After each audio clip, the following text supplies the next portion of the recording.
여기는 실화 실존하는 장신기 1년 전 대구 모 아파트 실화 이야기. 안녕하세요. 저는 올해 20살이 된 93년생 남자입니다. 이 얘기도 이렇게 남에게 담담하게 할 수 있을 만큼 시간이 좀 흘렀네요. 먼저 글을 시작하기 전에 거짓임을 의심하실 분들은 뒤로 가기를 눌러주시기 바랍니다. 저는 귀신, 외계인 등의 비현실적인 것을 누구보다 믿지 않는 사람입니다. 이 일을 겪은 후에도 완전히 믿지 못하는 그런 사람입니다. 그런 제가 저조차 믿기 힘든 이야기를 해보려고 합니다. 좀 길어도 읽어주세요. 바로 시작하겠습니다. 이 일이 일어났을 당시 저는 16세 중학교 3학년이었습니다. 지극히 평범한 중학교 남학생이었습니다. 저희 어머니는 교직에 계신지라 동료, 교사, 아주머니들과 매우 친하셔서 방학만 시작되면 부부 동반으로 자주 여행을 가시곤 했었습니다. 물론 자연스레 어머니 동료분의 아이들과도 친해졌고요. 그래서 그렇게 부모님들이 여행을 가실 때며 한 집에 아이들이 몰려서 며칠 지내곤 했습니다. 그때도 여름방학 시작과 동시에 부모님들은 부부 동반 여행을 가셨습니다. 어머니 동료분 집에서 여러 아이들이 3일 동안 머물게 됐고요. 저와 제 동생도 그곳에 머물렀습니다. 사건의 이튿날 밤에 터졌습니다. 당시 저는 P사이트의 F축구 게임에 푹 빠져 있었습니다. 오전에 놀다가 그 집에 들어가니 우리 중 가장 나이가 많은 누나가 "얘들아, 오늘은 밖에서 저녁 먹자, 나가자" 라고 했죠. 저는 피곤하고 게임도 하고 싶은지라 저는 집에 있을게요, 애들 데리고 나갔다 오세요. 그러고 그 집주인 아들인 시온 미음이라는 동생 녀석도 "저도 집에서 TV 보고 라면이나 먹을래요" 라고 해서 그 집엔 저와 그 녀석만 남게 되었습니다. 그렇게 저는 컴퓨터 방에서 정말 그야말로 정신 놓고 게임에 푹 빠져 있었습니다. 그 동생은 거실에서 TV를 보고 있었고요. 얼마쯤 지나지 않아 그 동생이 "형, 저 친구 좀 만나고 올게요" 그러길래 저는 정신없이 게임을 하며 아무런 생각도 않고 그래 라고 무심코 대답했습니다. 그리고 시간이 꽤 지나니 목이 타더군요.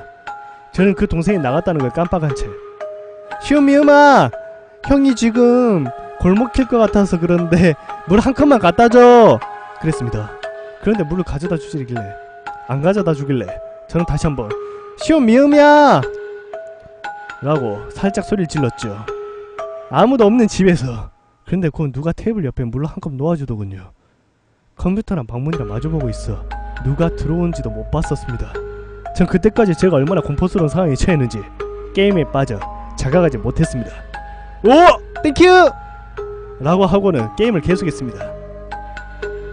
얼마쯤 지났을까? 저는 장시간 컴퓨터 사용으로 인해 두통이 생겨 컴퓨터를 끄고 물컵을 들고 거실로 나왔습니다. 배도 고팠고요. 아 맞다, 아까 다들 밥 먹고 온다 했지.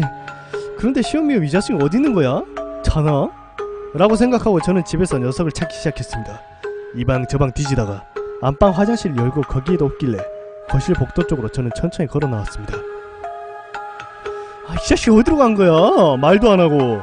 아무리 자기 집이라지만 손님을 집에 두고 가냐? 그렇게 거실로 걸어 나오다 저는 제가 부엌 식탁 위에 갖다 놓은 물컵을 보고 정신이 아찔해졌습니다. 갑자기 머릿속에서 "형, 저 친구 좀 만나고 올게요" 라는 말이 미친듯이 울리기 시작한 겁니다. 그리고 저도 모르게 욕이 흘러나왔습니다. 너무 무서워서. 씨발, 뭔데? 복도에서 둥그러니 서있던 저는 안방 화장실 문이 열리는 소리를 듣고는 심장이 터질 것만 같았습니다. 저는 항상 어디서든지 문을 꽉 맞물리도록 닫고 다니는 버릇이 있기 때문에 바람 따위에 흔들려서 문이 열리는 경우는 거의 없었습니다. 누가 일부러 열지 않은 이상. 본능적으로 느꼈습니다. 와 씨발, 나 좆됐네 라고 말이죠. 혹시 물에 젖은 발소리 아시나요?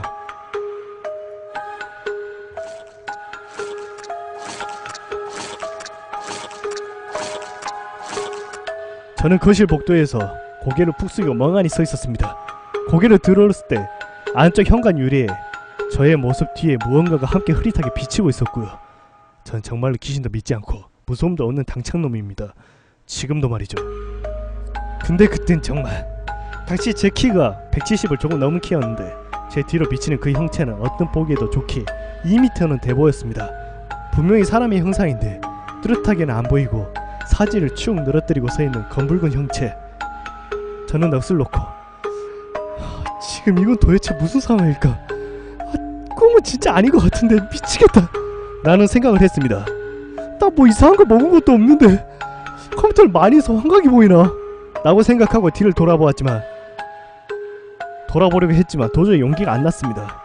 지금 생각해보면 짧은 시간인 것 같았지만 당시 제 기분으로는 한참을 그렇게 숙이고 서 있었습니다. 그리고 다시 고개를 들었을 때도 이것은 결코 꿈이 아니다 라는 듯이 분명히 제 뒤에 서 있었습니다. 일단 정신 차리자. 언제까지 서 있을 거야? 그래, 도망치자 씨발 귀신? 족가라 그래. 순간이동이야 하겠어. 어차피 나 못 따라와. 그래 뛰자 씨. 저는 늘 달리기 안 하는 자신이 있었습니다. 그래서 저는 속으로 셋만 세고 뛰자 그렇게 생각하고 그 짧은 시간에 머릿속으로 뛰어서 문 열고 도망치는 걸 수도 없는 머릿속으로 연습을 했습니다. 그렇게 마음 다 잡고 하나 둘 셋! 저는 걸음을 떼는 순간 심장이 멎는 줄 알았습니다. 셋을 세고 뜀박질을 시작한 그 동시에 뒤에서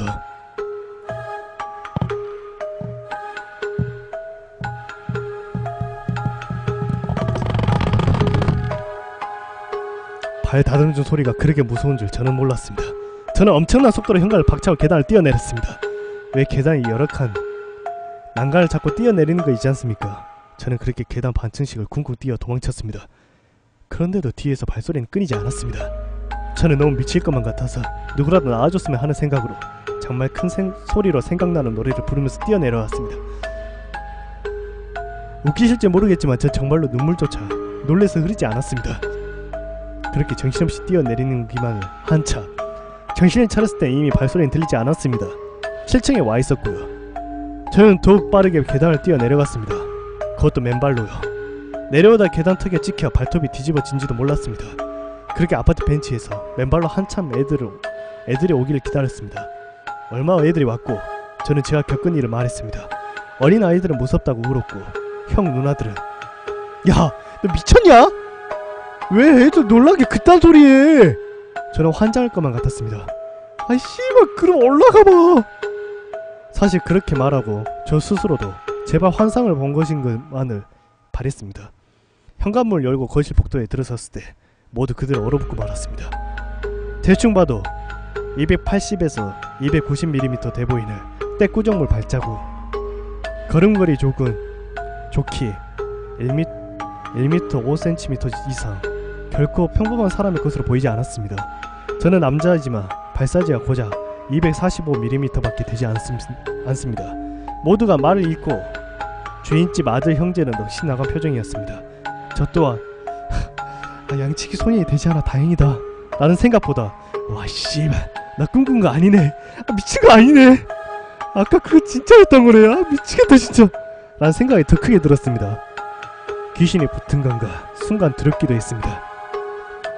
저와 동생은 다음날 바로 친척집으로 옮겨갔고 그 집 형제는 부모님이 돌아오시고 그 얘기를 말씀드렸답니다. 그리고 그때 그 집에 있던 아이들 모두가 같은 말을 하는 것을 들으시고 처음에 믿지 않으시다가 결국 이사를 가게 되었습니다. 이야기를 다시 하는 지금도 끊임없이 닭살이 돋는군요. 다시 한번 말씀드리지만 저는 기존에 미신, 귀신 따위는 전혀 믿지 않았고요.